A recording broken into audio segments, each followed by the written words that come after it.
We decided to open with a quote because we were inspired by the film The Grudge, who also opened with a quote in their title sequence. It effectively sets the scene for the rest of the film and gives an insight into what the film will be based around.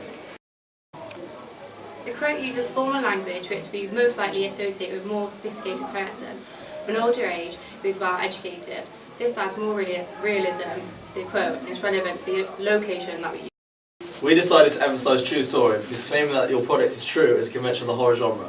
Films such as Paranormal Activity, The Entity and The Blair Witch Project all claim that they are true because it makes the audience feel more uncomfortable, a crucial effect that all horrors try to have on their audience. The colour of the font used in the quote and the title is significant because it is another convention of horror titles.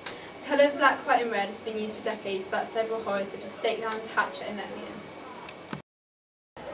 The establishment shot of the Grandma's Legacy is deliberately shot against the bright sky in a silhouette to emphasise the magnitude of the house, as well as the history.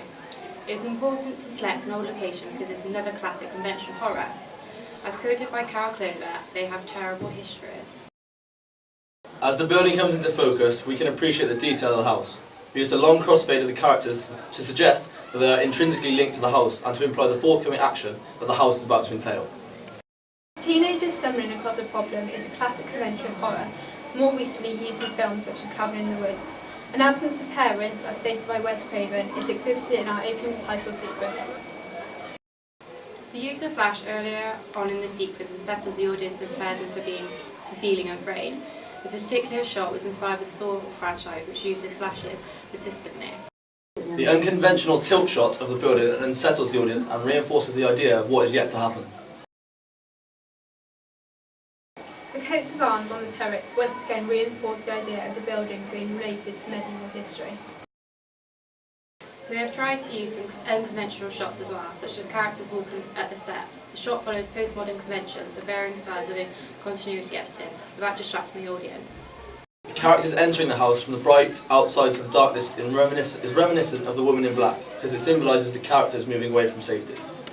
Following that, there is a point of view shot from the victim, the audience being forced to observe from the victim's shoes in the classic convention of the horror genre. Shortly following the point of view of the victim is the point of view of the killer. It is observed from a high angle to emphasise its power and the victim's vulnerability, and also display that they are entering into the deeper realms of the building. Another feature from The Woman in Black is the mise-en-scène of the dark wooden furniture and the stark red walls, which anticipate danger and blood in both The Woman in Black and our opening title sequence. Another feature used to frighten the audience was the cupboard door slamming twice. It's a classic horror convention, more specifically used in the subgenre of paranormal. It suggests an unknown force lurking within the shot and is successful in making audiences jump, even though they know it is imminent. The Paranormal Activity franchise often uses this technique. The use of China dolls is comparable to those in The Woman in Black, which create an uneasy feeling among the audience. There is a black frame which happens when there is a slam and the lights suddenly switch off.